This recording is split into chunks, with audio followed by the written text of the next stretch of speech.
No, no, no, no. Usually it's just kind of like, yeah, if I were you, I would be kind of like just right here so you can, I mean, this helps add in some more wild in.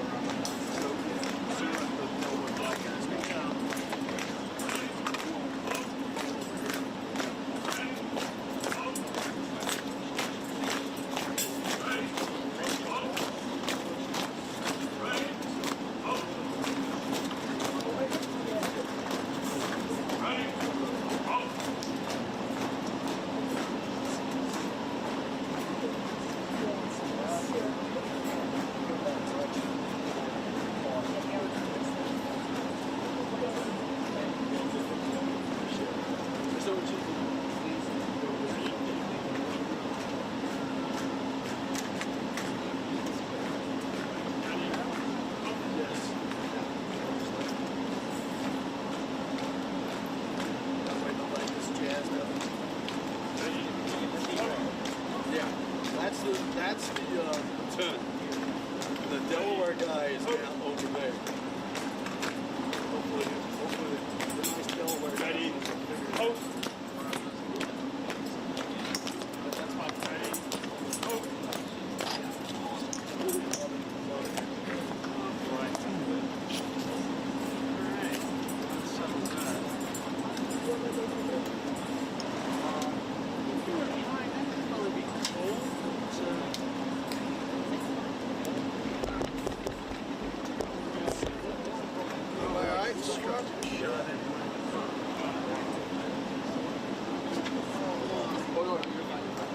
I'll massage you later.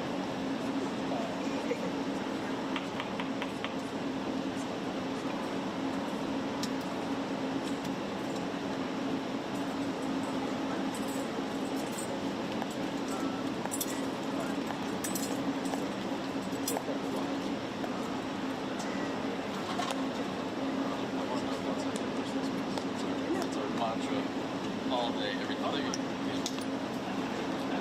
Oh, good.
White House TX. You got me on 2? No, I was on 4. Okay. I think put my whitey on. What are you talking about? This is better. Alright. This is better right here. Thank you, it's good. No, I'll get up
Yes, those were very cool.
Gates open.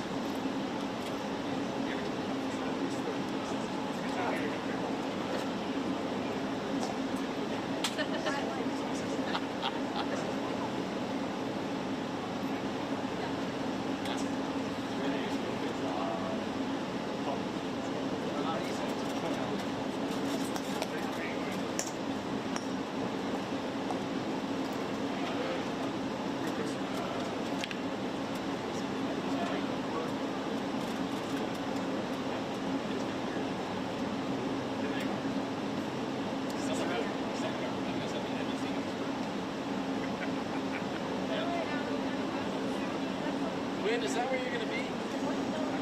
You going to be there? Are you going to be there? Should we all shuffle one more time? Whoa.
President Trump, sir, your message to the people of the Philippines. We love them. Can you get a trade deal done? And we respect their leader greatly. This is their leader. Can you get a He's very tough on negotiating, but that's okay. It'll work out. President Marcos, you think you'll get a deal done today, sir? I think we will.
Thank you very much, everybody. It's a great honor to have President Ferdinand Marcos Jr. of the Philippines, a great family legacy, and highly respected in this country. I know that because I have many friends in the Philippines, and there's great respect, or I couldn't say it, so congratulations. Thank you. We're going to be talking about trade. We're going to be talking about war and peace. They're a very important nation militarily, and we've had some great drills lately. We're back with them. I think I can say that the last administration was not getting along with them too well. They didn't get along with anybody. They didn't know. Honestly, they didn't know what they were doing. But we have some fantastic military relationships with the Philippines, and that's been reinstituted. And Pete, I would say that you couldn't be happier, right, with the relationship. Great partner. So I just want to say it's an honor to have you. We're going to talk about trade today, and we're very close to finishing a trade deal, big trade deal actually. And we do a lot of business with you. It's a lot of income coming in for both groups. But I was surprised to see the kind of numbers. They're very big, and they're going to get bigger under what we're doing and what we're proposing. And I just want to thank you for being with us. It's a great honor. You and your representative. It's really a great honor.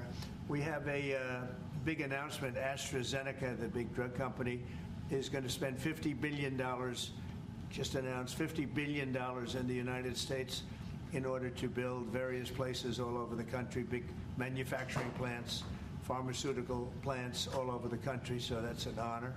And he said they did that because of the election and because of the fact that the tariffs are placed. So they're building their facilities in New York. $50 billion, that's a big investment. And it's going to be a very good investment. I have no doubt about it. So thank you to AstraZeneca. And with that, I'd like to have you say a few words, please. Thank you very much, Mr. President. Of course, we're all very happy to be here to once again reaffirm the very strong ties between the Philippines and the United States, ties that go back over 100 years. And considering the context in which we live these days, especially in my part of the world, this has evolved into as important a relationship as is possible to have. We must remember that the United States is our only treaty partner in the Philippines, and that has stood us in good stead over the years, certainly through the Second World War, and the cultural memory of all Filipinos, down to even the school children, is that our strongest, closest, most reliable ally has always been the United States. That is something that we value, that we are grateful for, and that we will continue to foster as we go on. With the leadership of President Trump, I am very confident that we will be able to achieve that. I think it is worthwhile to remember that it was President Trump who, in his first term, characterized the relationship between the Philippines and the United States as ironclad.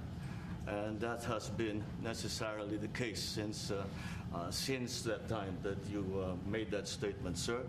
And it is something that the Philippines will always hold close to its heart. Thank you once again, and we are honored, and it is our great pleasure to be here and to visit with the President of the United States. Thank you, sir. It's my great honor. Any questions, please? Yeah, please go ahead. Go ahead. Mr. President, do you think that Fed Chair Jerome Powell should resign? No, I think he's done a bad job, but he's going to be out pretty soon anyway. In eight months, he'll be out.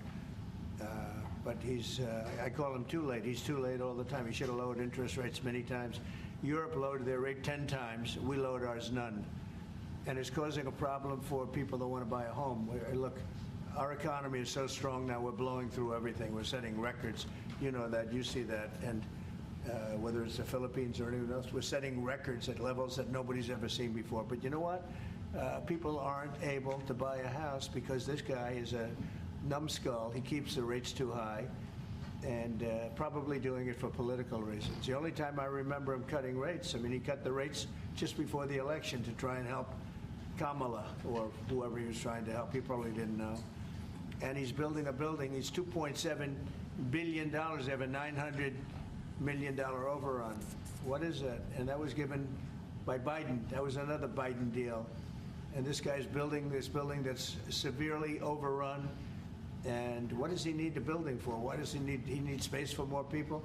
So they did a big study the other day, and they called all of the great intellects and the great economists and all of the great everything. And it was 71, and only 2 got it right. Me and another gentleman that happens to be very smart. 69 people got it wrong, and the Fed got it wrong, more wrong than anybody. And he has these think tanks, and they build buildings for people that think. And it's really not thinking. It's a little bit of combination of thinking, but it's something you sort of have or you don't have. They don't. The job he's done is just terrible. He ought to raise interest rates. We should be at 1%. We should be leading the world. Instead, we're paying 4%. And if you look at what that means, that's over $1 trillion in interest that we have to pay. That with the striking of a pen, we would be saving more than $1 trillion. Is that right, Scott? Yes, Do you have sir. anything to say about it? Yes, sir. I called yesterday and this morning for the Fed to do a big internal investigation to understand not their monetary policy, but everything else. The Fed has had big mission creep, and that's where a lot of the spending's going. That's why they're building these new or refurbishing these buildings. And I think they got to stay in their lane. And I think that based on the way they cut rates last fall, they should be cutting rates now. It's inconceivable, I know the Fed very well, that they can be spending $2.7 billion to build a building.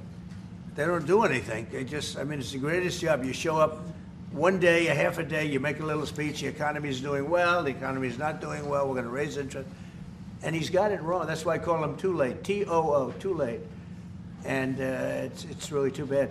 But it is affecting people that want to buy houses, and that shouldn't happen. And Mr. President, He should lower them. Those rates should be 3 points lower. That's what they should be, 3 points lower, maybe more than that. I would like to ask both of you Yes. one question. Mr. President Marcos, next year, Philippines is going to be the rotating chair of ASEAN. I wonder how do you plan to balance your relationship between the United States and China? And for President Trump, Kremlin yesterday said if you are going to Beijing in September, they wouldn't rule out a meeting between you and President Putin. Is such a meeting possible? And how soon do you plan to visit China? Well, we have a lot of meetings possible. President Xi has invited me to China, and we'll probably be doing that in the not too distant future, a little bit out, but not too distant. And I've been invited by a lot of people, and we'll make those decisions pretty soon. Please. Well, as you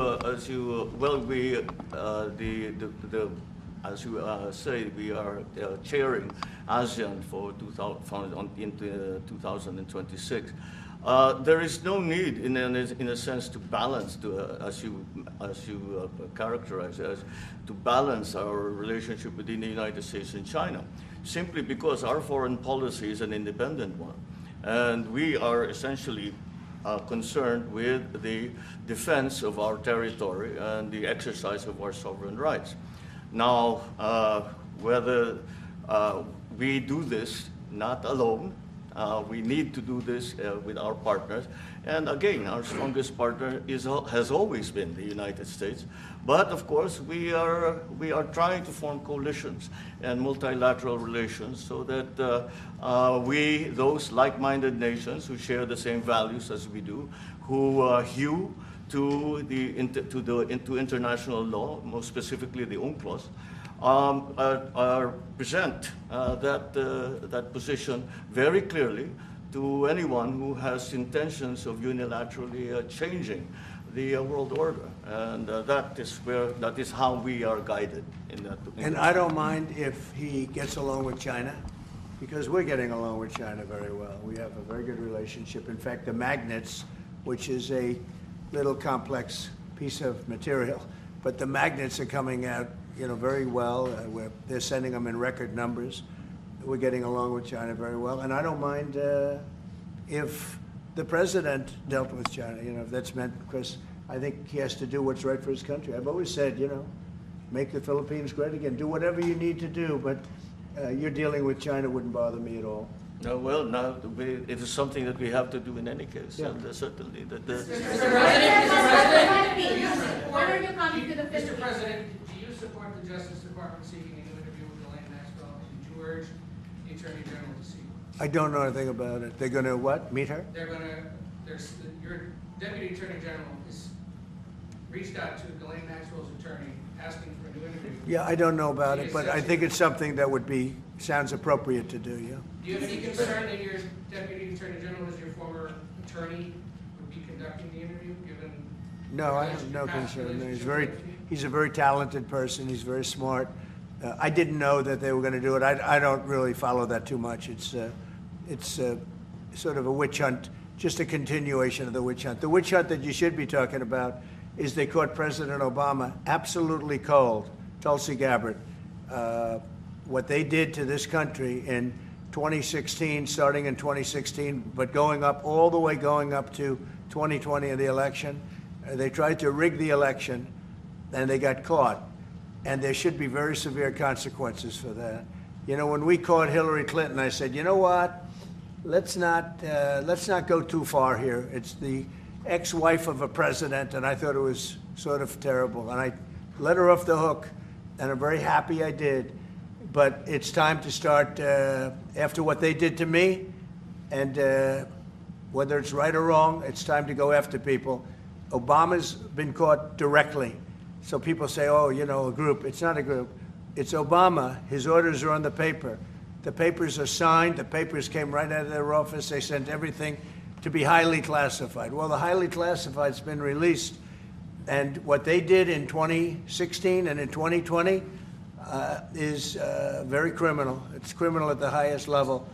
So that's really the things you should be talking about. I know nothing about the other, but I think it's appropriate that they do go.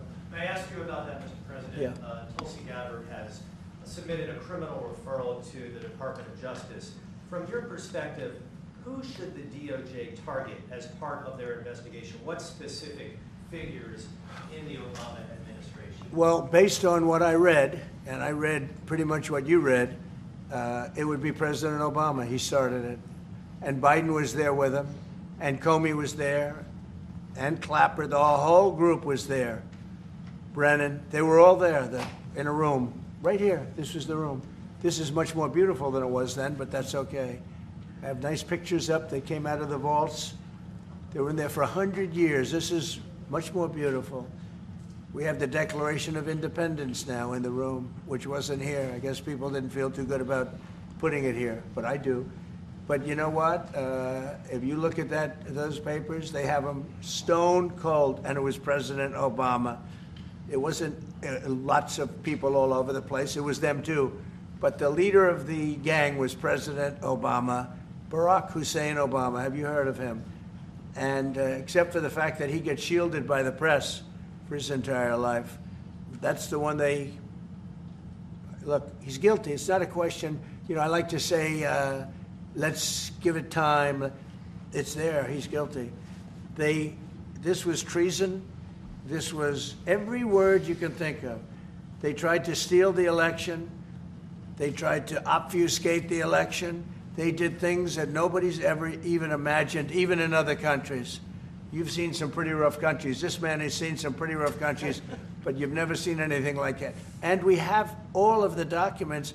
And from what Tulsi told me, she's got thousands of additional documents coming. So President Obama, it was his concept, his idea, but he also got it from crooked Hillary Clinton. Crooked is a $3 bill.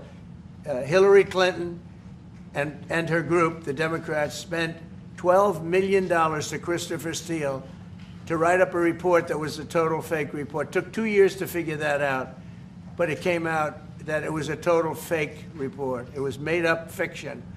And they used that. Now, the one thing they weren't able to do was and probably the only thing I respect about the press in years is the press refused to write it before the election. They refused to put it in. The Steele report was a disaster. All lies, all fabrication, all admitted, an admitted fraud. She paid $12 million, and the Democrats, for that report to a wise guy named Christopher Steele. He wrote a phony report, and they wanted to get that report in before the election. And I'll tell you what, I talk about all the time, the fake news, how bad it is. But in this case, they wouldn't do it. They saw it, they read it, and they said, we don't believe it. And it was only after, substantially, like a month and a half after the election, that it got printed, and it was a big wisp. It was just like a bang of nothing, because the election had ended. If that report had gotten published by the New York Times or somebody, and I respect the Times for maybe only this, because they're crooked as you can be. They're a terrible paper, a crooked, corrupt paper. But for this one moment, they said, this is bullshit, we can't put this in. And neither could any other paper. Wall Street Journal's a lousy paper, very, very dishonest paper. As you see, I'm suing them for a lot of money because they do things very badly. It's got a nice name, but it's really, in my opinion, it's a terrible paper. And it can be corrupt. But just so you know, they didn't take the Steele report. It was the dossier. Remember the famous dossier? I called it the fake news dossier. The news wouldn't publish it.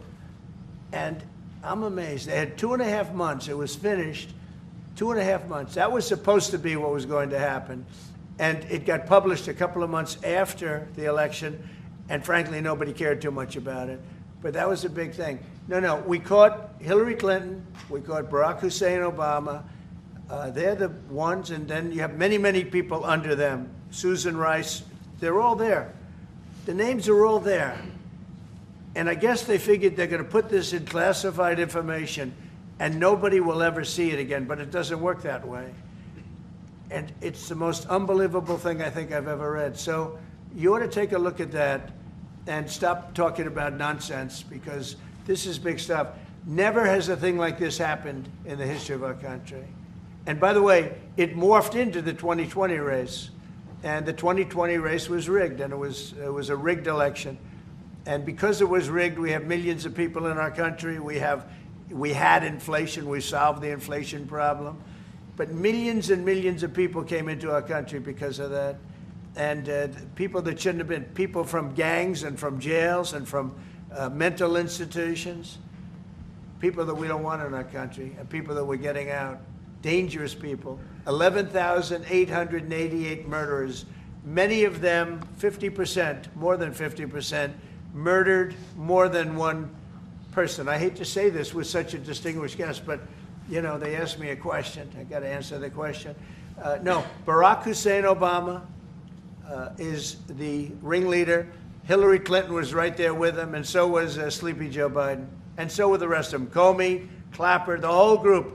And they tried to rig an election, and they got caught. And then they did rig the election in 2020. And then because I knew I won that election by a lot, I did it a third time, and I won in a landslide. Every swing state won the popular vote. But I won that all the same way in 2020. And look at the damage that was caused. How crucial is the ammunition hub, and how crucial is the ammunition hub that the U.S. plans to build in Subic and the Luzon corridor, considering that these will be built in areas that hosts strategic ports as well as military air bases? You're talking ammunition? Yes, the U.S. House Congressional Committee on Appropriations approved a budget. Well, it's very important. Otherwise, we wouldn't have approved it. Sorry? Yeah, it's very important. Otherwise, we wouldn't. We need ammunition. We're going to end up in a few months, we'll have more ammunition than any country has ever had. We're going to have more missiles than any country has ever had. We're going to have all the speedy missiles. We'll have the speedy ones, the slow ones, the accurate ones, the ones that are slightly less accurate. We have everything. But we will have more ammunition than any country has ever had. It's very important to me. Okay. Go ahead, please, Red.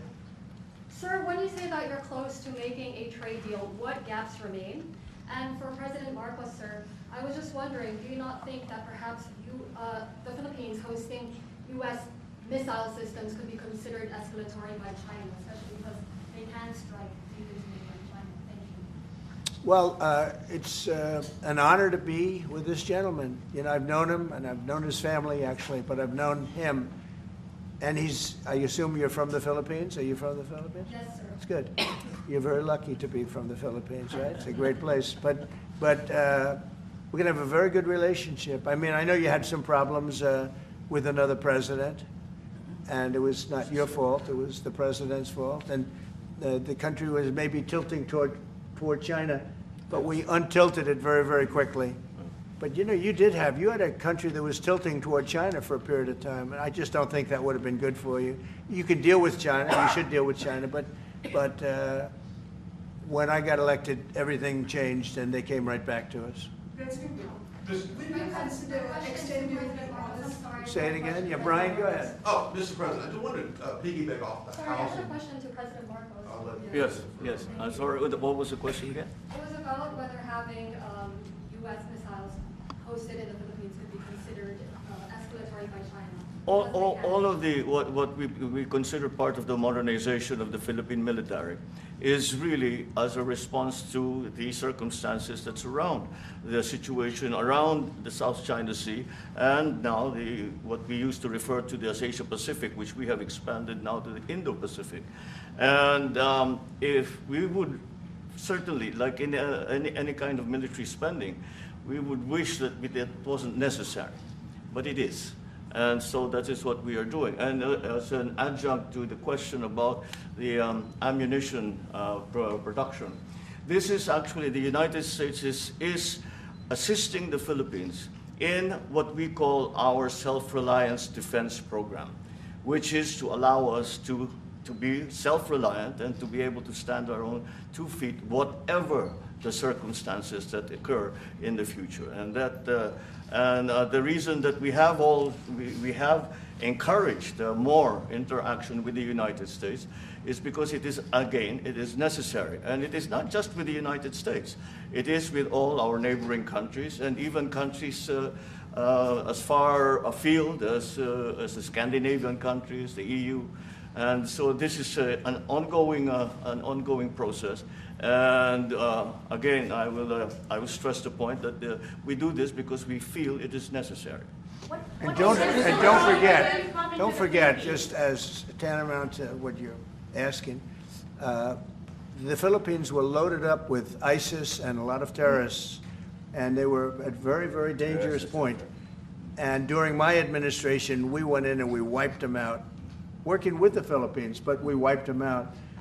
But if we didn't go in, I don't know what would have happened. I don't know who would be your president right now. But we spent a lot of time and a lot of talent on going into the Philippines and wiping out terrorists. They had a tremendous problem during my administration, and we cleaned it up. We got them out, and now you really have a good, solid country again. I believe so. Yes. How can you Mr. President, I want to follow up on the housing question. Yeah. We've got no tax on tips, no tax on overtime, no tax on Social Security. How important is it we have no tax on home sales, capital gains, to unleash the housing market in this country? Well, we're thinking about that, but would also unleash it just by lowering the interest rates.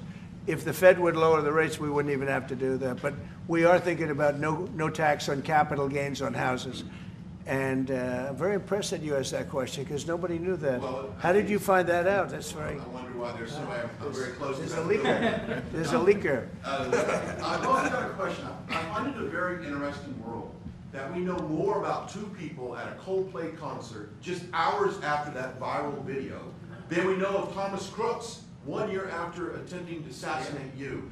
What is holding back the investigation on Thomas Crooks? Well, they've reported to me, and they've told me things, and they really say they haven't found anything that was abnormal. I would say this: the Secret Service was very brave, because they were right there, and they jumped on me. They made a mistake. They should have had somebody on that roof, and they should have had communication with the local police, who also, I mean, they did a very good job, but they made some mistakes, and we have a whole different group of people now. I don't think anything can happen, but I think we have the best people anywhere in the world right now, and I think they've learned. And they went into him very, in great detail. They gave me the whole thing, and what can I do? They say that it was just a nut job, that was looking to do this. And I spoke with the FBI, the new FBI. I spoke to the FBI. If it was the old FBI, I wouldn't have believed a thing they said, because the old FBI under Comey was crooked as hell. He was one of the most crooked. Everybody should read the Horowitz report. Unfortunately, Bill Barr didn't use it. But the Horowitz report, not appointed by me, it was a report on Comey and the FBI. It is one of the worst shots at a human being I think I've ever seen. In fact, the New York Times did an editorial that was one of the worst editorials I've ever seen about anybody. That was about Comey. You ought to go back and get, and Barr didn't use it because he didn't have the guts to use it, or something happened. I don't know. Too bad. He went to Mr. Durham. Instead of doing the Durham, all they had to use is the Horowitz report. And I always felt badly for Horowitz, frankly, because he's a Democrat, I guess. He was appointed by a Democrat. But that report has gotten lost, and it shouldn't be lost. You should all go back. It should be mandatory reading. Go back and read the Horowitz report on Comey and his cronies. And you'll see exactly, we're going to add that to all the stuff that we found. It just confirms it. But what we found is even more so. Now, we found absolute, this isn't like evidence, this is like proof, irrefutable proof, that Obama was seditious, that Obama was trying to lead a coup. And it was with Hillary Clinton, with all these other people, but Obama headed it up. And, I get a kick when I hear everyone talks about people I never even heard of. It was this one. No. It was Obama. He headed it up. And it says so right in the papers. Got everything. Got everything. This is the biggest scandal in the history of our country. And it really goes on to even the auto pen, because it all relates to the same thing. It all started the same sick minds. You have an auto pen, which is a tremendous, well, we don't have a president. We have an auto pen that signs everything. I'll bet you sign everything. You don't have auto pens. Everybody. Who doesn't sign? You're the president of a country. But it's all that whole thing leading right up to the end of it is the auto pen. And the auto pen was used by people, and Biden knew nothing about it. Biden knew nothing about it. They were signing documents that he knew nothing about. As an example, they released the Unselect Committee of Liability. The Unselect Committee spent 2 years grilling everybody, and then they destroyed all the evidence. You know why? Because the evidence made them guilty, and he gave them all a pardon. The Cheney, all the scum that was on the Unselect Committee, Cryan, Adam Kinzinger, and Democrats, and he gave them a pardon. Do you have something else, guys? I was just going to add one more thing on Adam Schiff. Director Pulte reports that Adam Schiff claims he lived in a one-bedroom apartment. Now, how does a family of four, and you're a developer, a very successful developer, how does a family of four live in a one-bedroom apartment? No, it looks like Adam Schiff really did a bad thing. They have him. Now, let's see what happens. It's not up to me. It's not up to, I stay out of it purposely. But it's mortgage loan fraud. It's a big deal. He defrauded banks and insurance companies and the federal government. But it's very simple. It's mortgage loan fraud. And you're right. It's a lot of people to live in a one-bedroom apartment, right? But he put it down. But he has a lot of other things far worse than that. So, no, Adam Schiff, they have him 100% on mortgage fraud. Now, if there's anybody else in this room except you would have no problem. But anybody else in this room, you'd have a problem. I'd have a problem. Yeah, please. So there was a hearing yesterday in the Harvard case. Would you allow Harvard to get their federal dollars back as a part of any agreement with the administration? No, I'm not giving. Harvard's been given $7 billion. Can you believe it? By the $7 billion, and we want money to go to all universities, not Harvard. Harvard got more than anybody else. They have $52 billion. They get huge tax incentives and tax breaks on that $52 billion. But they have $52 billion, and they got $7 billion over a short period of time.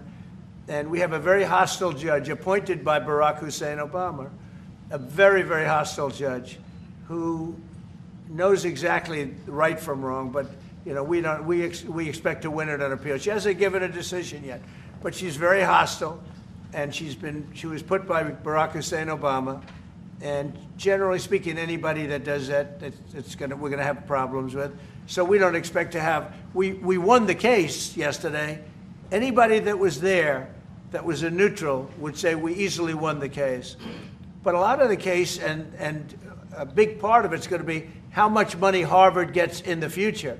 That's not part of the case, and they're not going to get very much.